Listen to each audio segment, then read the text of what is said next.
Assalamualaikum warahmatullahi wabarakatuh, teman-teman semua. Selamat datang kembali di channel personal Emil Fahmi Yahya. Di mana di channel ini kita komit ya untuk dari hari ke hari belajar hal baru biar kita terus makin improve dan menunaikan tanggung jawab kita untuk selalu saling berbagi ilmu nih teman-teman ya. Nah, di kesempatan kali ini kemarin tuh kebetulan habis baca tentang Indonesia ini katanya mau mengembargo dirinya sendiri, mengembargo untuk tidak boleh lagi mengekspor tembaga ke luar negeri. Nah, terus artinya apa ya? Jadi dulu tuh ada yang biasanya kita tuh ngekspor konsentrat, sekarang kita jadinya dilarang. Kita paling minimal kita ngekspor tuh katoda ke luar negeri. Nah, ini apaan sih ya? Apa maksudnya gitu ya? Ayolah kita bahas aja lah ya. Nah, jadi gini teman-teman. Tembaga itu kalau teman-teman belum tahu, harusnya udah pada tahu lah ya. Itu tuh logam yang itu loh, yang warnanya merah agak kecoklatan. Kalau lu pada main Harvest Moon, kalau lu main Harvest Moon itu tuh abis cangkul lu yang pakai besi itu kalau di upgrade level pertama tuh lu jadi tembaga dulu tuh, copper tuh gitu kan kalau main Harvest Moon dulu pas kecil. Nah, intinya apa sih?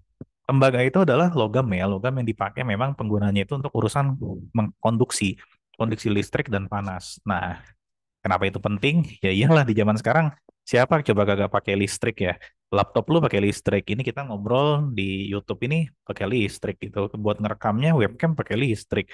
Terus habis itu buat kita jalan sekarang ya itu juga transportasi butuh ada listriknya. Telekomunikasi apalagi ya. Ya, jadi nggak mungkin lah kita sekarang tuh hidup nggak pakai tembaga ya. Artinya tembaga ini udah jadi keharusan supaya kita bisa menunjang kehidupan manusia. Nah, selain itu juga nggak jangankan untuk menghantarkan listrik itu tadi, bahkan untuk yang sifatnya itu eksterior pun gitu kan, kayak urusan dikawat, kabel, pipa, peralatan rumah tangga, sampai koin-koin Indonesia zaman dulu itu pakai tembaga bikinnya. Nah, terus apa? Indonesia, kalau teman-teman tahu, nggak ada yang lebih gede dari kita untuk urusan produsen tembaga. Yang kedua terbesar setelah kita itu Chili dan lumayan juga itu apa yang namanya ya secara signifikansi rasio produksi ya. Nah, terus Indonesia sendiri sebagai yang salah satu terbesar itu Indonesia itu juga ada dua yang paling gede di Indonesia. Yang pertama tambang utama kita itu yang di Grasberg, Papua dioperasikan oleh PT Freeport dan Inalum sampai-sampai dibilang Tembagapura yang itu kan terkenal banget ya. Walaupun kata orang juga emas pura. Ya apalah, apapun pura lah gitu ya di sana. Terus disebut juga adanya batu hijau di Sumbawa. Kalau yang di batu hijau ini di Sumbawa ini memang kebetulan dikelolanya oleh PT Aman Mineral Nusa Tenggara yang katanya sih tahun ini mau IPO. Nah, berikutnya ngomong-ngomong tembaga. Tahun 2020 aja tuh kita memang memproduksi sekitar 1,3 juta metrik ton. Ekspornya berapa? 1,1 juta cuy. Artinya yang emang benar-benar kita pakai langsung itu tuh sekitar 200 ribu metrik ton. Artinya 1,1 juta tonnya ini tuh mayoritas tuh ya emang hampir 90% tuh hampir ada ya gitu kan 80 mau 90% ini tuh emang diekspor. Ini kan sayang gitu kalau kita melihat apa ya peluang nilai tambah yang hilang nih gitu kan dari sini. Nah, karena emang apa ya nilai ekspornya aja tuh 108 triliun dan sebagian besar belum diproses. Nah, kehilangan nilai tambah inilah opportunity yang dirasa sayang banget oleh pemerintah kalau ini tuh kita kehilangan ini. Nah, terus apa berikutnya?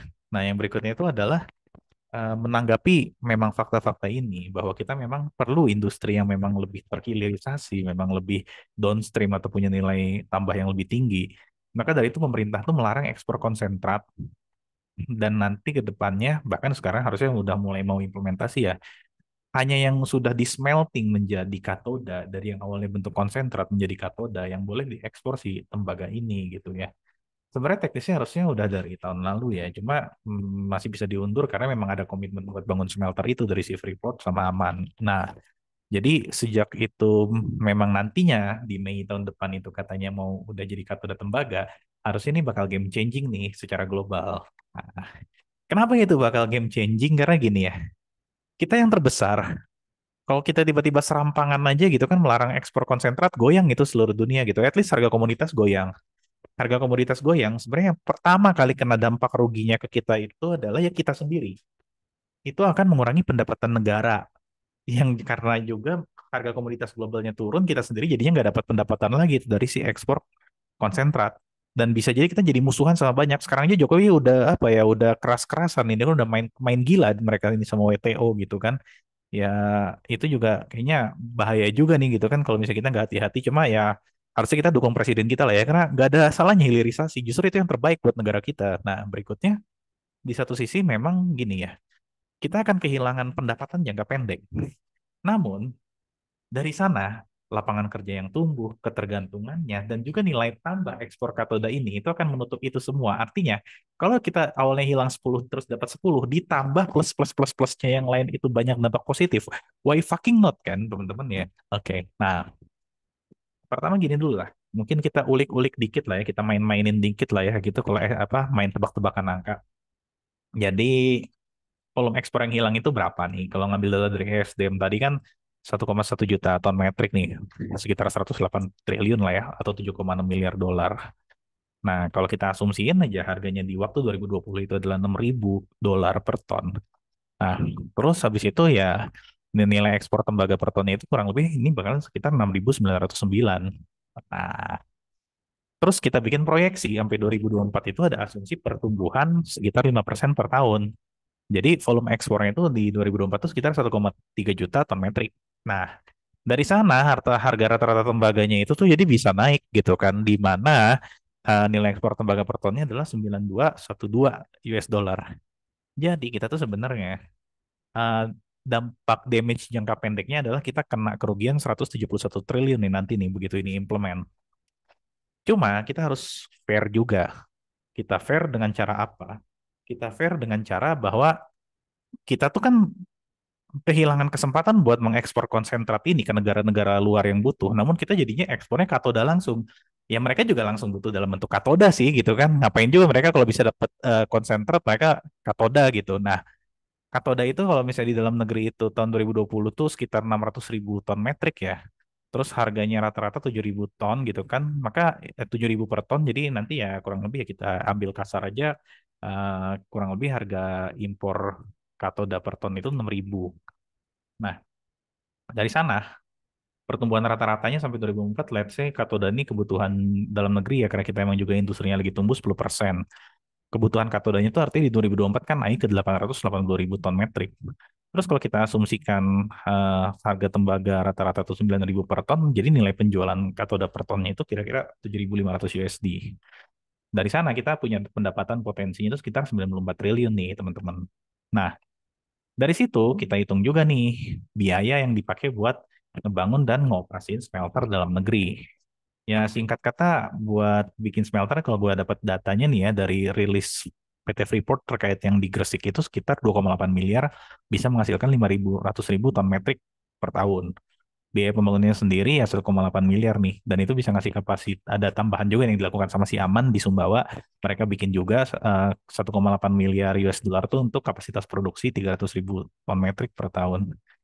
Jadi biaya pembangunannya ya kalau kita nilai dari aspek capex-nya, biaya modal pembangunan tuh sekitar 65 triliun nih si apa namanya dua jawara ini. Nah, dari sana kalau misalnya kita lihat biaya smelter tuh ada juga nih biaya operasional teman-teman. Jadi buat ngasilin 1 ton katoda, ini datanya gue dapetin dari studinya si Aryo Group ya. Nah, ini tuh buat ngeproduksi 1 ton katoda tuh sekitar 1.500 US dollar. Jadi biaya operasional untuk ngasilin katoda tembaga dalam negeri itu ya sekitar 19 triliun nanti di 2024. Nah, dari sana cang cing cung gitu kan.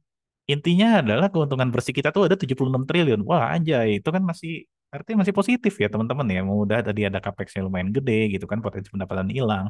Dari penjualan katodanya juga lumayan gitu. Nah, kita masih tetap dapat untung 76 triliun.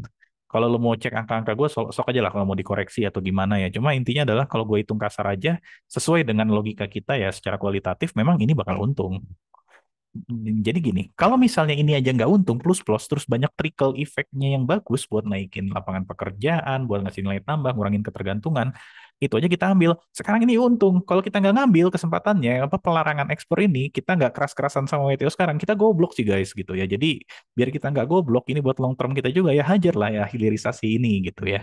Ini gue dukung presiden nih, bukannya gue apa ya, gue mau bahas politik atau apa. Cuma kalau kita nggak dukung kita bego sih kalau buat yang ini ya. Nah, terus apa artinya? Artinya ini punya dampak yang signifikan. Kita bakal menggoncang dunia. Terus ini juga walaupun ngurangin pendapatan negara dari sektor pertambangan, kita hitung-hitung secara nilai tambah aja ini masih positif gitu. Ditambah belum ditambah trickle-trickle effect lain yang tidak terhitung secara tangible. Nah, artinya apa? Intinya gini lah guys ya. Kalau kita ngelihat dari sudut pandang bisnis, kita tuh harus adaptasi. Perubahan-perubahan regulasi, larangan impor, dan atau seperti ini gitu kan kita harus adaptasi.